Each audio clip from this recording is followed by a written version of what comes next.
Fairy Tale Snow has sat on the ban list since the January of 2019. Though I am aware that many people absolutely despise this card, today I am here to present a case. My argument for the legality of Fairy Tale Snow within the modern day Yu-Gi-Oh format. In this video, I will be analyzing exactly what Snow did to get banned originally, and what could potentially prevent her from re-entering a legal status in the Yu-Gi-Oh TCG today. Before we begin, firstly, we have to look at exactly what Fairy Tale Snow does. A level 4 light spellcaster with 1850 attack and 1000 defense, with no once per turn clause on her ability to reborn herself by banishing 7 cards from the player's hand, field, or graveyard. Apart from the summoning effect, when she hits the board either by normal or special summon, she will Book of Moon a face-up monster on the field. Historically speaking, a lot of different decks have abused the power of Fairy Tale Snow in the past, at least in the TCG. The most notable abuse of Fairy Tale Snow was around the time when That Grass Looks Greener was legal in the TCG. The ability to mill 20 cards off the top of your deck, triggering ridiculous amounts of advantage effects, including Fairy Tale Snow, using your graveyard as almost a second hand of sorts, was disgusting to a majority of the player base. Other notable abuse of Fairy Tale Snow in similar time periods had to do with the Brilliant Fusion engine. Seeing as Fairy Tale Snow is a light monster, the ease of access to her through Brilliant Fusion for Seraphonite was a power play for a multitude of decks. Predaplants and Lonefire Blossom accessed Brilliant Fusion so easily, and it gave decks like Zombies, Lightsworn, and other less notable rogue decks of the time a massive advantage when they would resolve Brilliant Fusion. Sending a fantastic extender like Snow, summoning extra body, getting an extra normal summon was powerful back then, and still sounds pretty ridiculous to modern Yu-Gi-Oh standards. However, none of these examples actually led to the demise of Fairy Tale Snow.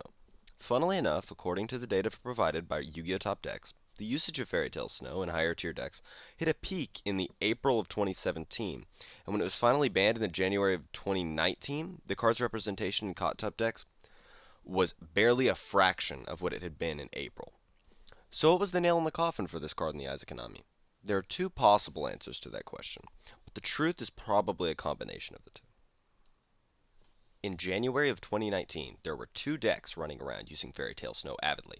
The first of which being the deck Thomas Rose pioneered, being Burning Abyss Hydralander. This was a rogue strategy that had been able to take on and do fairly well at YCS and regional events in both the EU and the US.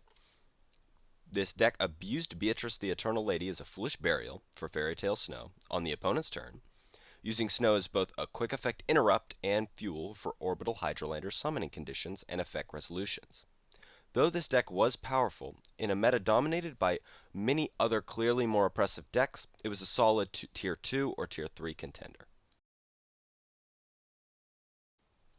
The other answer to the question, why did Konami choose to ban Fairy Tale Snow now, lies within the disgusting creation that was Jesse Cotton's Danger Thunder Dragon deck. If you were to ask me why is Fairy Tale Snow banned, I would point at Jesse's second place YCS Sydney Danger Thunder Dragon deck list. This deck functioned by link spamming constantly, and eventually ended on oppressive cards like Thunder Dragon Colossus and Titan, paired with Fairy Tale Snow in graveyard to refresh all of your Thunder Dragon resources on your opponent's turn, as well as getting the interruption Snow provided in of herself. The key issue with Snow in this deck, compared to the other decks that used her in the past, was the idea that even in decks like Burning Abyss, Snow for the most part was paying some sort of cost when banishing. Snow never directly led to advantage to banish cards. Apart from the occasional Giant Rex you could abuse in a deck like Lightsworn to summon Minerva, the Thunder Dragon cards changed this. They paired with the Brilliant Fusion engine and the Danger monsters that provided a direct line to Curious the Lightsworn Dominion.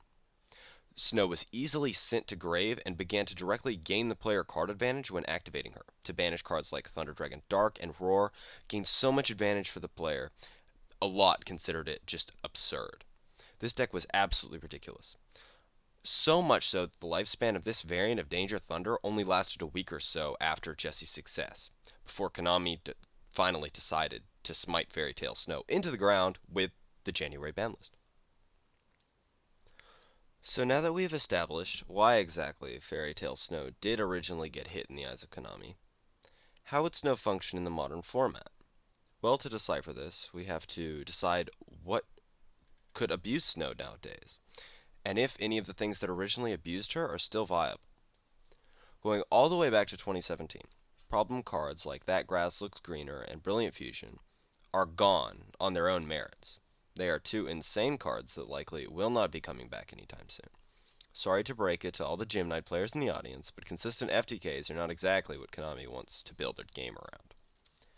Decks that could easily insert Snow today, like Lightsworns and Burning Abyss, have been rogue at best for a good while.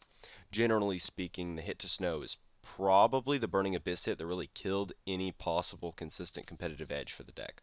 Certainly with Nibiru floating around in the Maiden side decks of today. The argument could have been made last format that crazy decks like Lunalight could turbo out Curious by abusing Dangers and other Dark Extenders, and then could therefore abuse Snow. But now with cards like Lunalight Tiger banned and all the Dangers limited, no deck has real ease of access to Curious, making that argument null and void. Lastly, to discuss the issue that got Snow banned, the Thunder Dragon engine is standing on its very last legs now the Colossus is banned. And with all the consistent Dangers limited, even with Snow legal, I would doubt the deck would even see experimentation due to lack of both consistency and power. Many have told me when I argue any of these points that Snow as a card is meant to be abused due to its lack of a hard once per turn, or even once per chain clause. That argument is hard to justify in my opinion, seeing as in a modern format I can just not see Snow being abused to the lack of absurd power cards that formerly could have given broken decks ease of access to her. Especially once again with cards like Nibiru doing away with most crazy glass cannon combo decks that would be able to turbo out cards like Curious or Sarhuja to gain access to Snow consistently. The only deck that would possibly be viable at Tier 1 status using Snow nowadays would be Invoke Shaddoll, as Shaddoll Fusion at 3 gives the deck easy access to her when sending for Construct Summons. However, even with Snow, I don't know if that would push Shaddoll Invoke back to Tier 1 as it was last format, as the Shaddoll Invoke deck has been all but choked out to rogue status with the introduction of much more powerful strategies like Adamancipator and Eldritch. To recap, Snow was banned for the sins of decks and power cards that, with or without her, proved to be oppressive and ridiculous enough to land on the ban list, even after her passing. To say that Snow deserves her spot on the list and has no place in the modern metagame, I really spectacularly disagree with that. Obviously, this video is just to create a discussion. Please, if you disagree, please let me know in the comments, and I would love to talk about it and go deeper on my explanation and points.